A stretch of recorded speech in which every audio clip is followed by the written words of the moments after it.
Welcome to the Well Off Podcast, where the goal is to motivate, inspire, and share success principles. I'm your host, George Almasri. On this episode, I interviewed Serena Holmes. Prior to becoming a realtor, Serena ran her own brand experience agency for around 18 years. She grew the agency to 10 full-time and over 2,200 part-time staff across the country, and she currently focuses on working as a realtor and active real estate investor. She also hosts a podcast called Inspired to Invest. On this episode, we discuss selling her business to focus on other ventures, how networking and real estate events altered her life, private lending, pitfalls to avoid, and mistakes she's made. So obviously there's been a lot of stuff in the media these days about private lending and some people that have been in trouble and that sort of thing. So just a couple of things that, a couple tips for people to avoid getting into those kinds of situations. And then we also talked a little bit about secured loans and promissory notes, the differences between the two and the risks associated. So I think you guys are going to enjoy this episode. Serena was fun to talk to. She's very knowledgeable when it comes to private lending. If you do enjoy the content, then please do share it with a friend or family member and leave us a review. That would be greatly appreciated because, again, reviews help us get the word out there to spread a good message with more people. And finally, I encourage you to go to www.welloff.ca/podcast to check out some free reports and things that we offer. And you can also connect with me while you're there. So I hope you'll enjoy the episode. All right, I'm here with Serena Holmes. It's nice to meet you. We've been talking for a little bit, and I'm glad to have you in our office here. I like to start off by asking you a little bit about your childhood. So if you want to tell me where you grew up, a couple things you remember. All right. So I initially grew up until I was 5 in Scarborough. It's actually in the heart of Malvern. And then my parents separated, and a lot of chaos ensued at that point. I actually wrote a book about it called The Accidental Entrepreneur. So it really starts from when everything fell apart. But essentially my parents split up, and then my brother went to go live with my dad and my stepmom, and he basically died in an accident about 6 weeks after moving in with them. So everything went from bad to worse. I ended up going to live with them about a year later because my mom was just finding it, hard to kind of get through life at that point in time. So I lived with them for 6 years. Did not have a great relationship with my stepmom. She was abusive in different ways, and ended up going to live with an aunt and uncle for the remainder of my school years. So it's a little hectic. Mm-hmm. Yeah. Wow. So what age was it that you were living with your stepmom and your dad? Yeah. So my brother passed away when I was 6, and I moved in with them a year later. Oh, wow. Yeah. Really young. Yeah. Okay. Well, sorry to hear that. That's tough start. And was he your only sibling? Yeah, it was. Okay. Yeah. So how did that lead to you becoming an entrepreneur?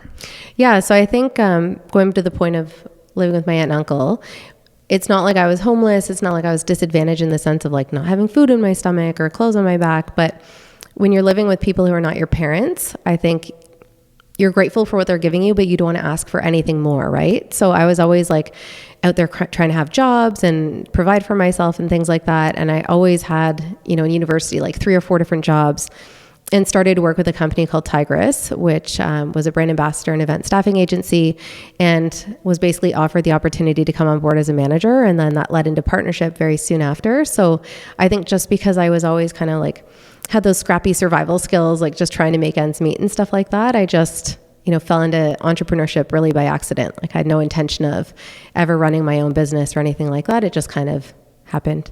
So. Right. And that company, so Tigress, right? Mm-hmm. You were with them for a while, isn't it? Yeah, 18 years. Yeah. Okay. I just sold it 2 years ago. So what exactly were you doing there?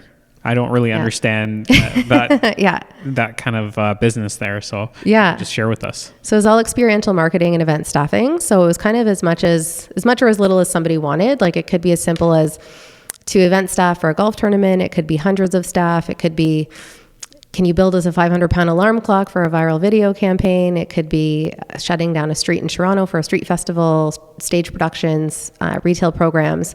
So it depended on what people wanted, but essentially we could operate here in Toronto or all across Canada, and then eventually moved into the States. Mm-hmm. And because our online presence was so strong, we had clients literally all around the world, across the States.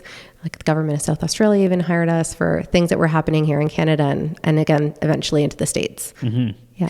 And so 18 years doing that, I think I see here that you sold it in 2022. Yeah. Right? Yeah. So what was the reason? It sounds like, I mean, if you're doing something for 18 years, you probably enjoyed it, I'm assuming. Yeah. What was the reason for the change? Yeah. I mean, I grew to the business to 10 of us full-time and 2,200 part-time. And my daughter was born in December of 2019. And I had someone on my team that had been with me for 6 years that I groomed to basically be my mat leave replacement. So she was responsible for all the incoming sales and managing our team. And then she quit when my daughter was 2 months old. So, obviously I was like, what do I do now? Like, I've got this big team, my office, like we were pretty high volume at that point in time. And I just didn't know how I'd be able to manage an infant at home and run the business when I obviously planned to take a step back for a little while. So I hired a mergers and acquisitions company to value the company and sell it. And then we went into lockdown 2 weeks later. Oh, yeah. So it was just the perfect storm. Like, we went from being a very busy, robust company to, I think we had like 400,000 in our booked business. It went up in smoke, $1 million in our pipeline that disappeared. So I basically had to let my entire team go except for one person. And I just kept her so that business could continue. Like, we knew that we wouldn't be in lockdown all the time. So in the fall, when things loosened up, we could do a bit of work. Then we were back in lockdown and, had that roller coaster running. And during that time, the mergers and acquisition company presented different companies to possibly buy us, and they just didn't feel like the right fit, like a mom and pop that had never done this before. And so I suggested, why don't you talk to other agencies that do what we do? They would see the value of our online presence. And that didn't really lead to anywhere as well. And then the girl that stayed with me for 2 years beyond COVID starting ended up resigning. And I was like, I felt like I had my back against the wall. Like, I don't feel like I had it in me to scale back up to where we were as quickly as I'd need to when we knew things were turning around and we were kind of coming out of all the pandemic stuff. Like, I had no more office, I had no more staff in terms of full-time staff. And I just said, can I get a mutual release? And then I went and had calls with a dozen agencies, and I had 4 offers in 2 weeks, and I closed 2 weeks after that. Wow. So yeah, that must have been really tough. Like, there's so many businesses that were impacted at that time. Yeah. I'm sure the value of your business must have decreased significantly from all the lockdowns and whatnot. I mean, it did in some ways. So I think when we were valued, it was a certain amount. But at the same time, I came out of those 2 years with more money in the bank than I had going into it, because we took advantage of, subsidies that were available and grants and things like that. So I'm not going to say I made quite as much money as maybe I could have, and it would have been easier to just be like a one-shot type of sale had I known that this person wasn't committed to see my mat leave through. I could have entertained that sooner.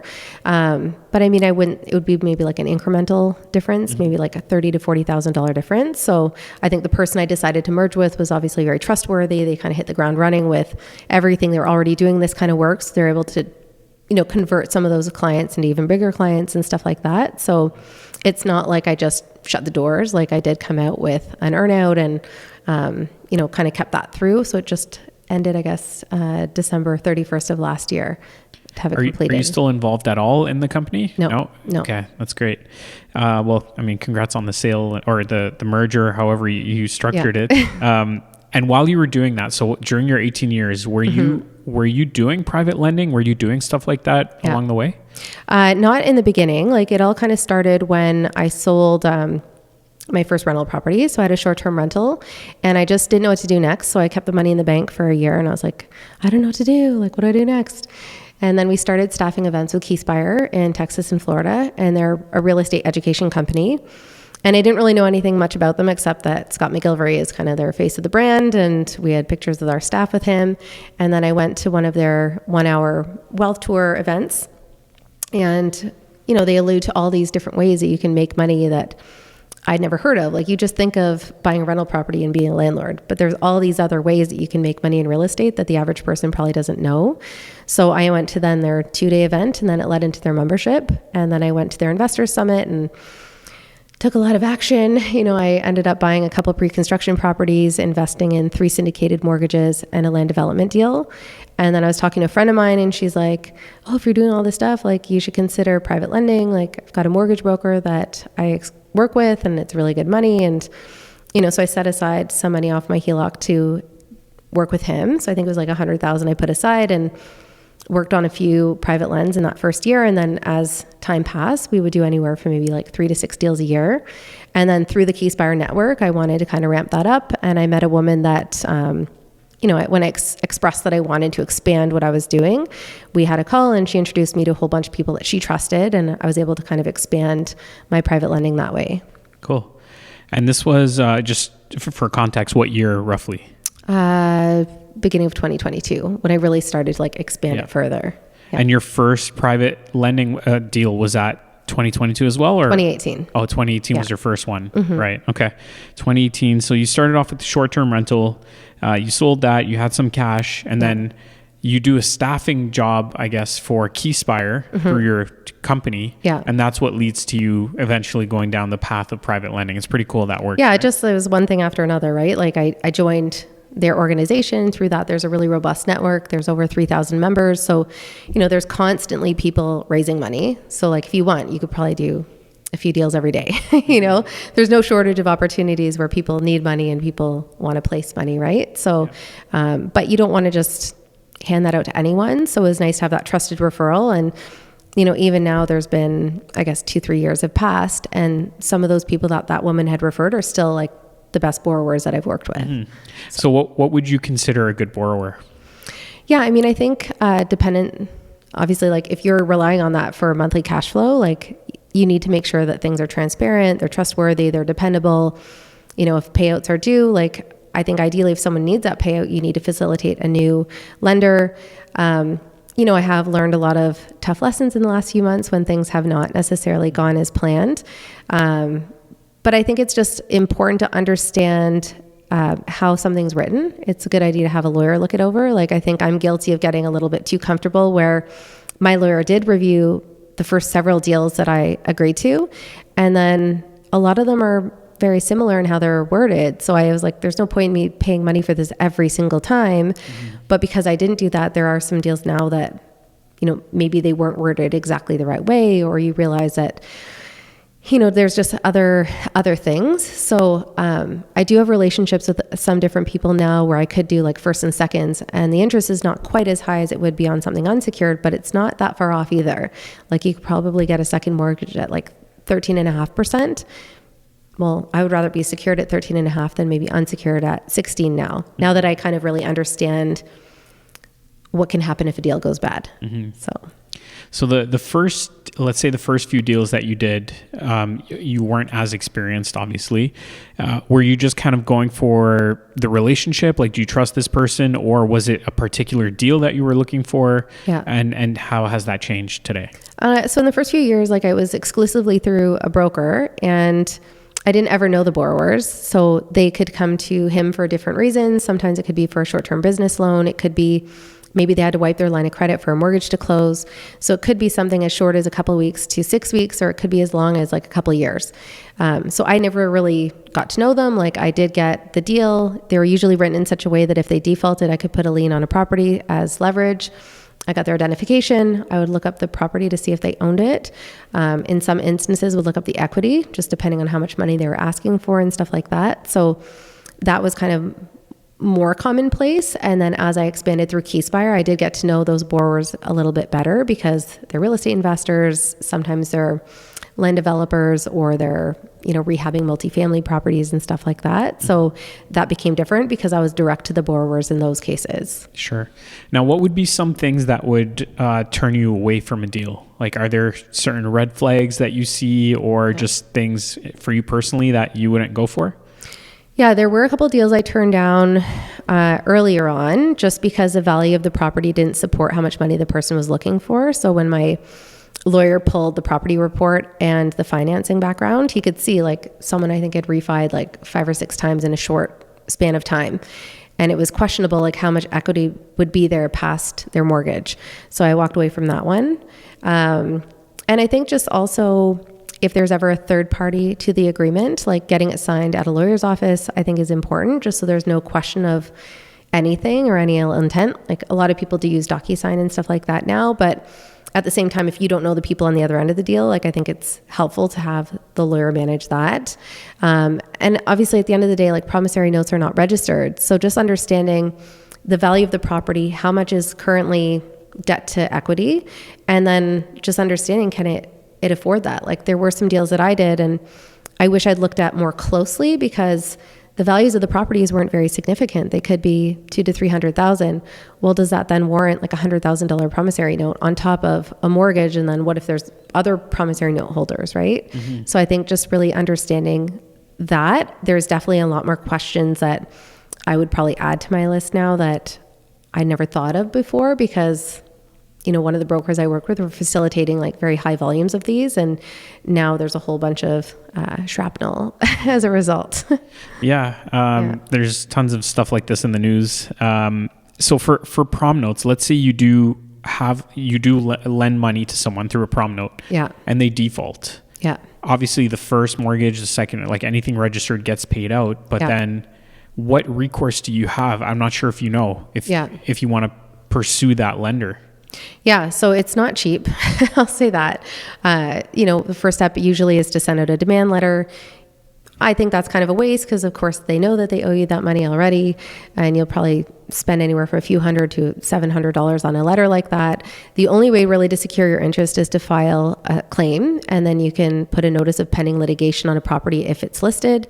I do know a lot of borrowers where there was a property listed and it was sold and they weren't even notified. Mm-hmm. So then that perceived leverage is not even there anymore. But in some cases, the borrower will also personally guarantee the promissory note. So even if maybe the asset doesn't exist within the business, there could be additional recourse that way. But from the lawyers that have advised us now, like that's really the only way to secure your interest. But again, it is contingent on any other first position that they would have ahead of you that have to get paid out. Mm-hmm. So you can attach a personal guarantee to a prom note. Yeah. Yeah. Okay. And then again, if things get really bad and they just refuse to pay for whatever reason, they sell the property. Yeah. Then are you just suing them personally, or? Well, you're going through the process of litigation. Mm-hmm. So if you're in Toronto, that can take 2 years or more. Yep. And it really depends on what the question is, right? Like if it's like, I borrowed you money, you're not paying me back, and they're not arguing the fact that they borrowed it, you can potentially get a summary judgment, which can be done in 20 days if they don't file like a defense. Even if they file a defense, the writing's kind of on the wall in that instance, because it's not like they're arguing and saying, no, I didn't borrow this money, right? So, but it's important to note that even if you get a judgment, it doesn't mean you get that money back right away. Like if they're in the process of big refinancing or trying to sell a property, like you can't get blood from a stone. You have to wait until they do that in order to get paid, right? But it's important to still at least have the judgment there, because it does identify your interest, and ideally it would get you paid out when that does happen. And if you don't file anything, then you're at the mercy of the borrower paying you back when that does happen. Now, again, like you're not a lawyer, so this isn't legal advice or anything, but you seem pretty knowledgeable. Okay, you've got a prom note. They aren't able to pay right away, so it takes a year to refinance the property above and beyond what you had agreed on. Yeah. And now you borrowed money from your home equity line of credit. Yeah. You're paying interest on that. What happens with that interest? Yeah, I mean, so it's important to note that the interest on your HELOC is tax deductible. So any earnings that you do have is reduced by whatever you pay on your HELOC interest. So that's just as a side. Mm-hmm. You still need to be able to carry that cost, right? I think that's why diversifying is so important. Like I think anytime I've gone over where my general comfort level is, which is 50,000, it's like more recently there have been some issues. I'm like, if I only just diversified that much more, I could have that many more deals to support what's now not coming in, right? So I think sometimes the question is, are they defaulting on the payout being delayed, or is it the actual interest payments are falling behind, right? So in a situation like that, technically your interest will continue to accrue for all of those months that they are not paying, right? So if they owed you initially a couple thousand, that could become 12,000 on top of the payout. But I think for the average lender, like the priority is just getting your principal back, right? So I think someone would rather get their principal back than get nothing back. But of course, based on the wording, like they should owe that interest. And in some instances, there could also be NSF fees on top of that. Like one brokerage I had, they charge those as well. Yeah, that's, it's kind of scary. Well, I mean, obviously, you do a lot of these, but just to think like this borrower, potentially they're not able to pay you back, so they have to refinance, but property values have obviously dropped quite a bit in the last few years. last 2 years, let's say. So if they're not able to pay you back, and then there's all this interest that's accruing, and it's just building up more and more, and then there's NSF fees and lawyer fees and all this, like they probably won't have enough to pay everyone out, right? And well, that's where it's, I think, important to understand the full landscape of their portfolio before you loan to them, right? Like, it's one thing to be like your isolated deal, but do they have a portfolio of 5 million? Is it 20 million? Is it 80 million? And understanding like what the appraisal value is, and then understanding their debt to equity, right? Because in most cases, people assume, well, they're getting these properties probably at like a 75-25 loan to value. Well, what if they're working with someone that facilitated 90-10 or even 100% loan to value? And then the market goes down, then where does it leave you, right? So I think it's trying to understand the value of that whole portfolio, again, the debt to equity, what that looks like completely. And I think one of the biggest issues some people have had in this last year is that CMHC keeps on changing the rules. So people have gone to it thinking like, I'm going to refi this at 95.5 on a 50-year amortization. But now CMHC is like, well, your first position is no longer an approved lender. You have to go back and wait 2 years and get an approved lender. So people thought like I could pay all these people out, but then these rules changed overnight. So then they're kind of left trying to pivot and come up with new plans and stuff like that. So there are some instances like that we've encountered. So they're not bad people. They're not trying to screw their lenders, but no one expected interest rates to triple. Nobody expected these rules to change, right? So I think you have to try to just be patient and be responsive on both sides. I think where it becomes scary is when a borrower just goes dark, right? And there are some cases like that where someone took litigation, their assets got frozen, and then that borrower dropped off the planet. So all the other lenders are like, what happens now, right? So I think that's like worst case scenario, but in some cases people have been great and they're explaining like the reality of the situation and what their plan is and how they're going to try to make good on what they intended. Yeah, that's a good point that you brought up about CMHC, because I don't know the exact date, but I think in September 2023, they changed the rule before you were able to refinance if you had a private or a VTB, vendor take back. You can bring that into CMHC, but now you need to have it through an approved lender, and they have on their website all the lenders that they'll work with for a minimum of 2 years. The loan has to be sitting with them before you can bring it into CMHC. So, exactly. that's a major change, and that's impacting a lot of people. A lot of people. A lot of people, because a lot of apartment buildings, there is VTB, there's some kind of private financing involved. And if your only exit strategy was to go with that 40 or 50 year AM through CMHC, then you're in some trouble. And I think some of the resolutions that people have come up with in that case, like they've gotten their approved lender lined up, but then they have all these privates they need to pay out if they did have supplementary financing.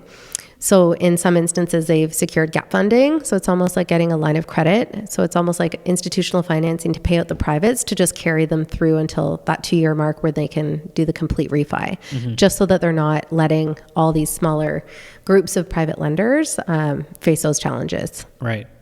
Yeah.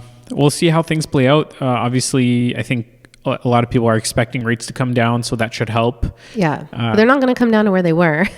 No. They may come down a little. I don't think we're going to see what we saw. Even 1% would help a lot of people, right? Just help with the cash flow to be able to hold on to these properties for the extra year or two before you can refinance it. So, yeah, absolutely. Let's talk a little bit about your goals. So when you started doing private lending or just investing in general, what were you targeting? Was it like a cash flow target that were you trying to supplement your income or just kind of build your wealth?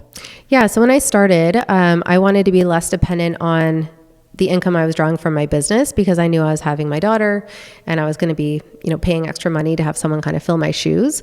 So I was able to cut my pay in half the year before I went on mat leave, just to have that less of a dependency and leave more retained earnings in the business. And then COVID happened. I didn't want to take anything out. So I was literally able to live off my private lending interest for years. And, I didn't even anticipate to do as much as I did. It just, with having my HELOC and the interest rates being so low, like if you're paying 3% on that money and you're making 20% on a private lend, you're making that difference, then that interest is a tax write-off. That was kind of getting me through those years when I couldn't depend on things with COVID. And then I did have a lump sum that I intended to buy a property with. And I actually put in an offer on a property in Cape Breton. I think it was, I'm forgetting now, like 22 units across 6 properties, like a package of properties. I actually put in a higher offer, and mine wasn't accepted because I would be buying it sight unseen. Because my thought was, well, I'll go there for due diligence. Like, I'm not just going to fly around the country to like every time I put in an offer. And they turned it down. So I was like, maybe there's a reason that this happened and I've got more to learn. So that's when I put kind of a chunk with a brokerage, thinking I'll park it here for a year, give myself the time to just investigate all these different options, right? Like, there's midterm rentals in the southwest of the US that are really attractive. And then there's short-term rentals in various places, multifamily, and like, you know, improving those properties. So I was just trying to build relationships, decide what I wanted to do. And my plan was that when that money came back last summer, then I would move forward. And then everything kind of got extended. And that's kind of where we are at this point in time. But I pretty much came to the conclusion, like, I'm not going to just go buy a multifamily property that I'm going to like demo myself.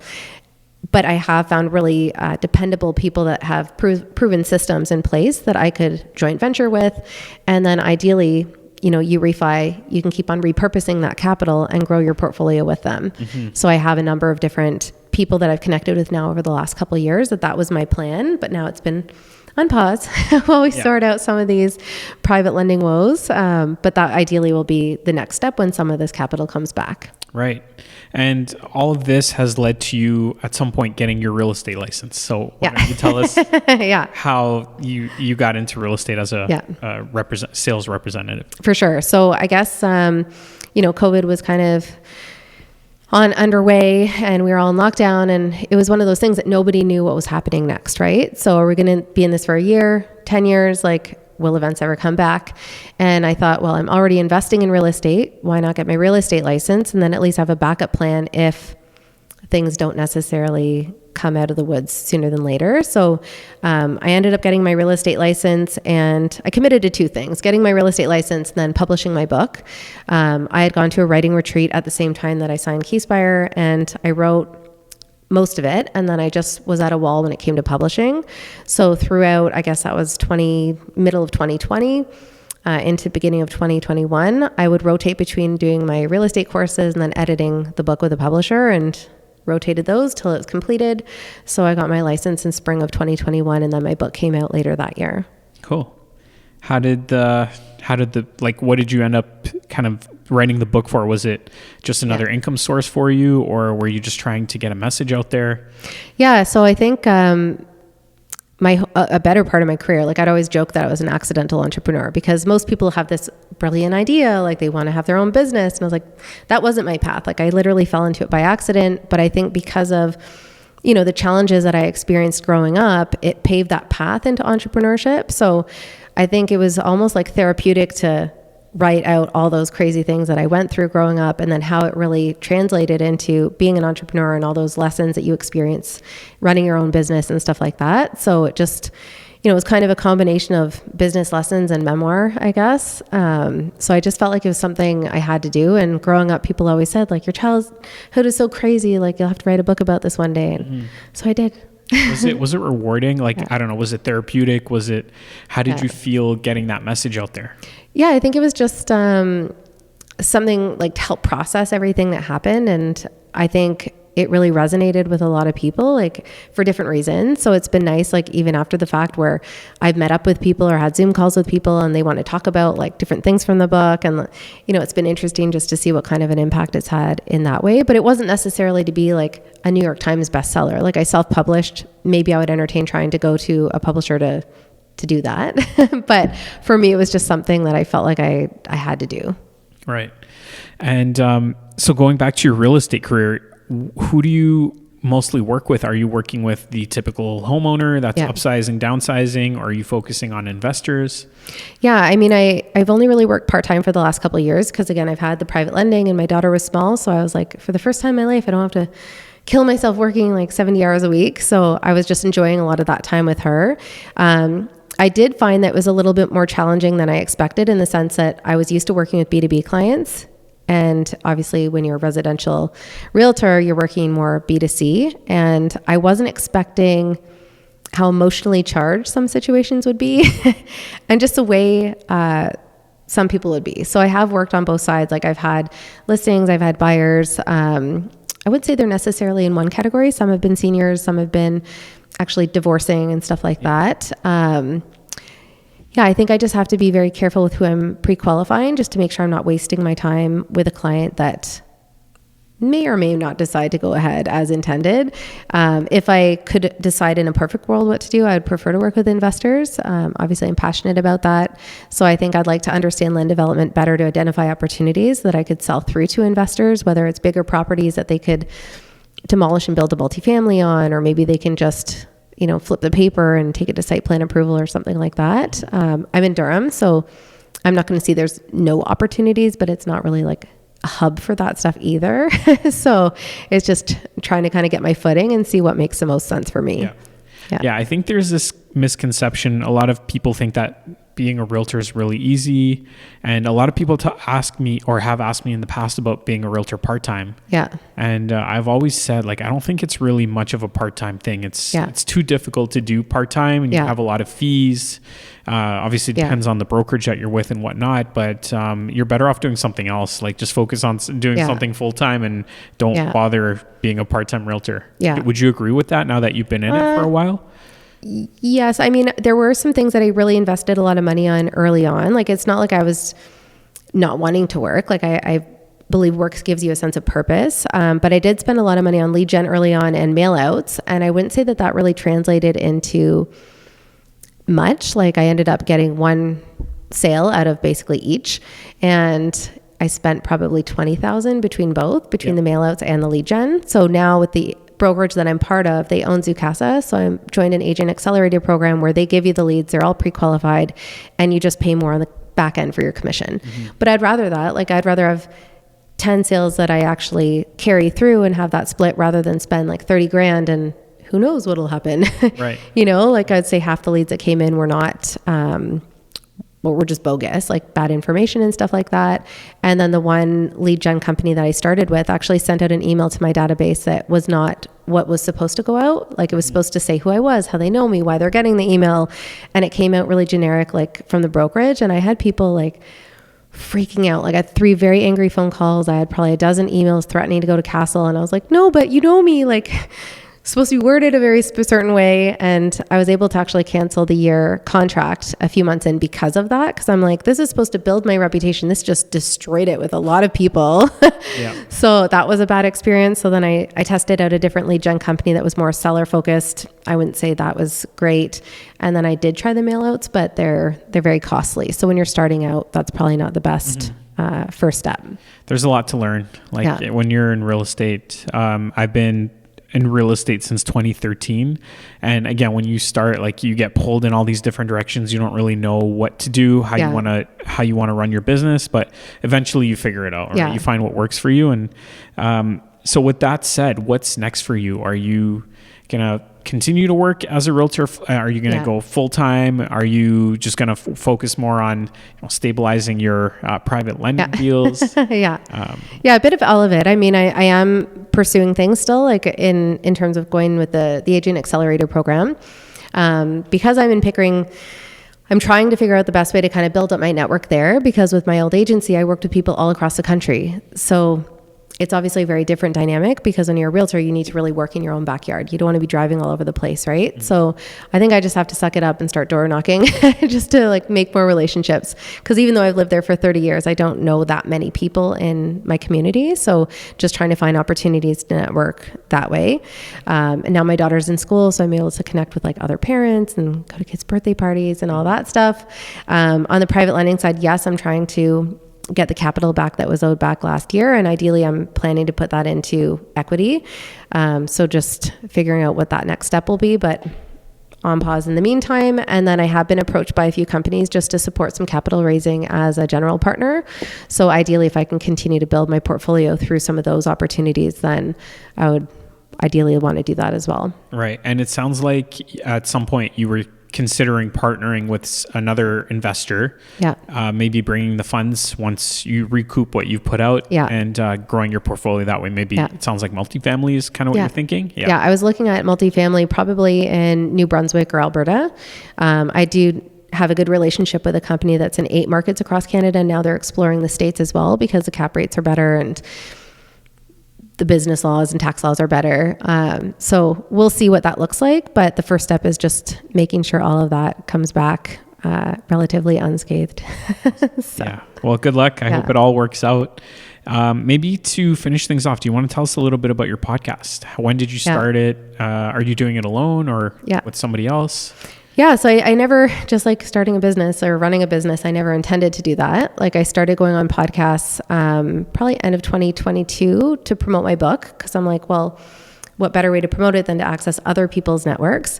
And I think I did about 50, and I happened to meet a girl that was helping run another one, and she's like, you should really have your own. And I was like, well, I wasn't trying to do that. But then I had the idea for the title for it, which is Inspired to Invest.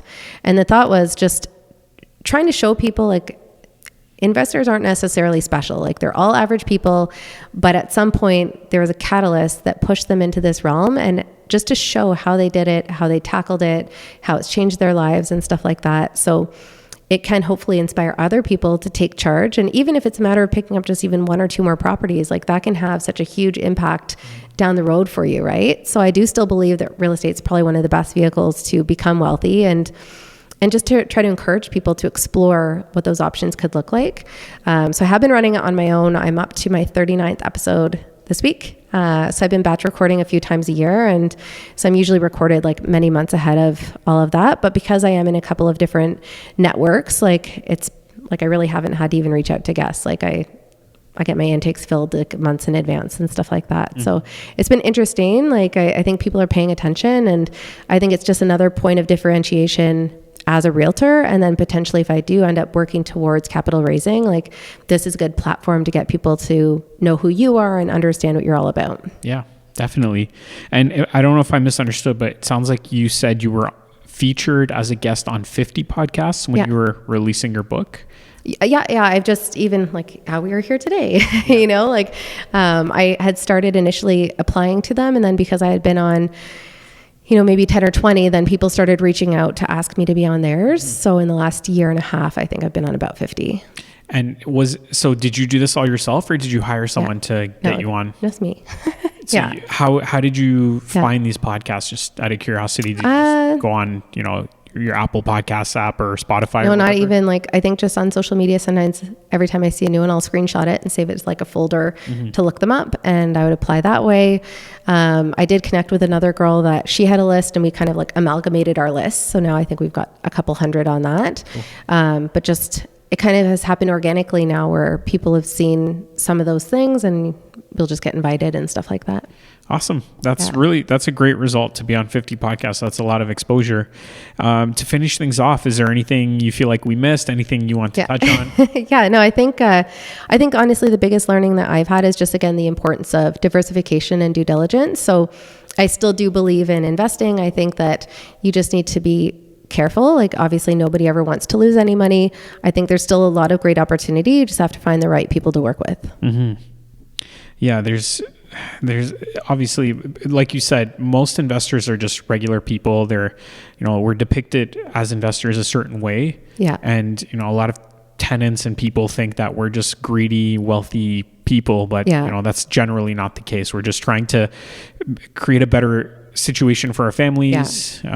So you definitely have to be careful, and one bad deal can really turn you off to investing. So just be careful and do your due diligence. So I appreciate everything you've shared. Just to end things here, do you want to tell people how they can reach you and what services you might be providing? For sure. So obviously I've got my real estate profile, so it's under Serena Holmes Realtor, and then I also have one for my podcast, which is under Inspired to Invest podcast. Awesome. Thank you, Serena. I appreciate your time.